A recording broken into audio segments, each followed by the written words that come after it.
What? It's November already? How did that happen? I don't know. I don't understand how time works. But since it's November, you all know what that means. It's Nonfiction November. So I thought I would partake officially for the first time in my many years on BookTube, and I am going to give an official TBR, despite how bad I am at sticking with TBRs. So, enough small talk, on to the books. The first book that I am going to be reading, and again, the order is only based off of which book is due to the library first. So, the first book I'm going to be reading is We Were 8 Years in Power by Ta-Nehisi. I recently finished Between the World and Me, which is his open letter to his 15-year-old son about being Black in contemporary America, with the history of racism and colonialism in this country, and it with a particular emphasis on current police brutality. And I just thought it was phenomenal, and it really left me wanting to read so much more by him, because he is such a brilliant writer. I do not know too much about what this book is about, but I think it has to deal with the racist whiplash that came after 8 years of an Obama presidency, and I am really looking forward to it. The next book I am going to be reading is a physical book, and it is Educated by Westover. This book was my book club pick for September, and I did not read it.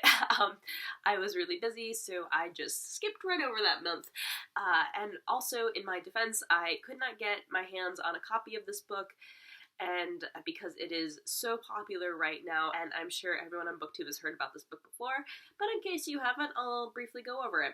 It is about an American woman who grows up in the rural West, and on the fringes of mainstream society, and she had to teach herself how to read and do math and everything like that, because I don't know exactly what it was. I think her parents were they concerned about the apocalypse or something, or they might have been religious. I don't know entirely for sure, but she had to educate herself, and she wound up going to an Ivy League school, and this is her thoughts on her experiences, and I just thought this would be pretty interesting. And I finally got my hands on a copy at the library, so I have to read it very fast. The third book I am going to read is Hunger by Roxane Gay. The only other book I read by Roxane Gay is Bad Feminist, and that was about 2 years ago.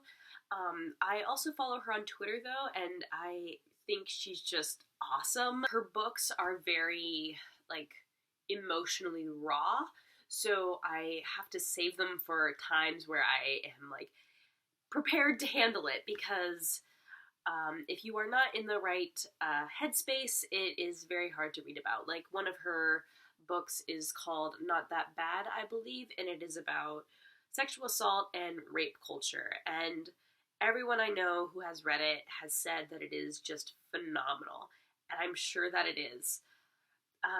But I have not yet found myself ready to read it.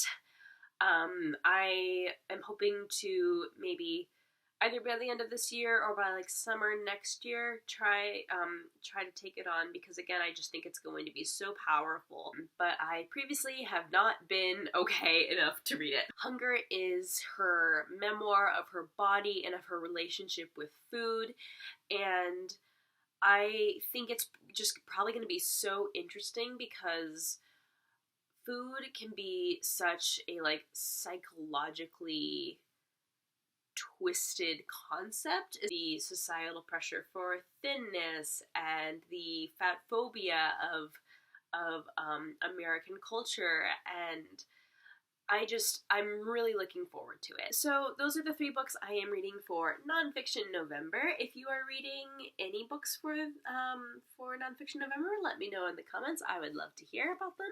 Or if you have read any of these books, please do let me know. Well, until next time.